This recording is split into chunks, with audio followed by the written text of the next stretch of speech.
Number 5, what not to do. So we're going to expand on the things that may hurt you when you fall, may cause you to fall, and yeah. A lot of people, when they're trying to avoid falling off, they're trying to use the reins as balance. And these obviously have no support behind them, and you'd have to be pulling really hard to get support from the horse. So instead of relying on the reins, just freaking grab the mane. People are really insecure for some reason about grabbing on the mane, but if you don't want to fall off, if you don't want to get hurt, you're going to do everything in your power not to fall off, which means grabbing on the mane.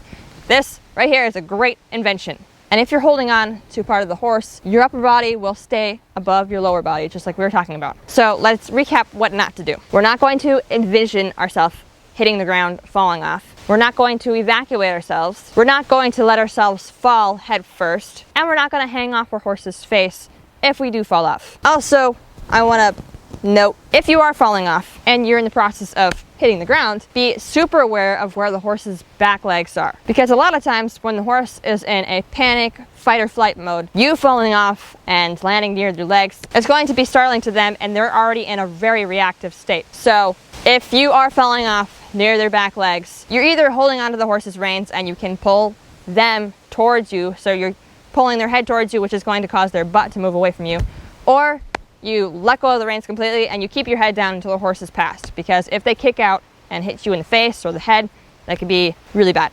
Also, if you are holding onto the reins trying to get their head around but they're still running straight, aboard ship, let go of the horse's reins, because if you start getting dragged behind them, they will kick at you, most likely.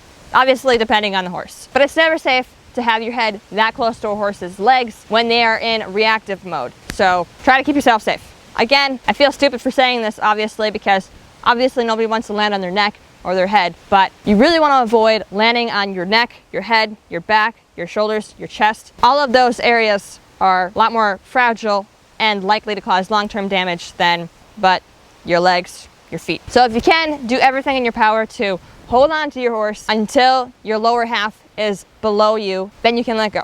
And obviously when you're hitting the ground, you're going to probably get a whiplash or something, but try to keep your head up and don't let it smack the ground. Even if it feels like you can drop it down lightly, just don't let it touch the ground, because a lot of times it'll whip back harder than you're expecting. So mind the head. Obviously, wearing a helmet is a smart thing to do. I like to wear one when I'm doing higher risk things like jumps, but if you feel unconfident in your seat or on your horse, a helmet is always going to be a smart idea. But it's not going to save your neck. So learning how to fall properly is important.